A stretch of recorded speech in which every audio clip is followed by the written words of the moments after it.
Miksi jalkapalloilijan tulisi tehdä voimaharjoittelua kokonaisilla liikeradoilla?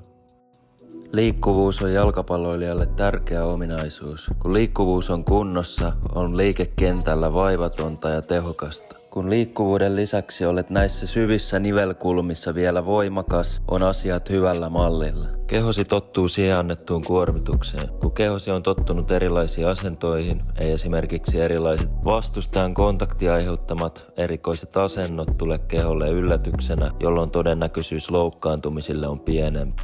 Kun voimaa kyetään tuottamaan laajasti eri liikeradoilla, olet valmiimpi erilaisiin tilanteisiin kentällä. Pystyt voittamaan kaksinkamppailut helpommin, kun kehosi on kykenevä voimantuottoon mitä erikoisimmissa asennoissa. Jalkapalloilijan voimaharjoittelussa usein mietitään, millaisella liikeradalla eri liikkeet tulisi suorittaa. Usein kuulee mielipiteitä, kuten ei jalkapalloilijan tarvitse kyykätä syvälle, koska eihän jalkapalloilijat tee syväkyykkyä pelissä.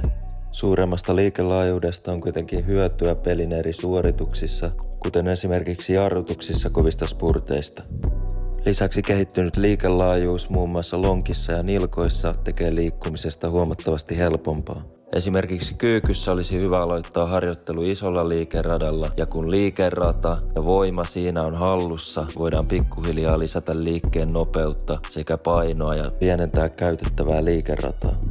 Tällöin keholta löytyy tarvittava liikkuvuus ja se pystyy tuottamaan voimaa sitten myös nopeasti. Mutta aloittelevan voimaharjoittelija olisi tärkeää tehdä liikkeet täydellä liikeradalla. Esimerkiksi jalkapalloilija olisi hyvä tehdä kyykkyä täydellä liikeradalla, kunnes noin 1,5 kertaa oma kehon paino vastuksena on saavutettu. Fysiikkaharjoittelussa pätee myös tämä sanonta, että muista, että olet aina yhtä vahva kuin heikoin lenkkisi.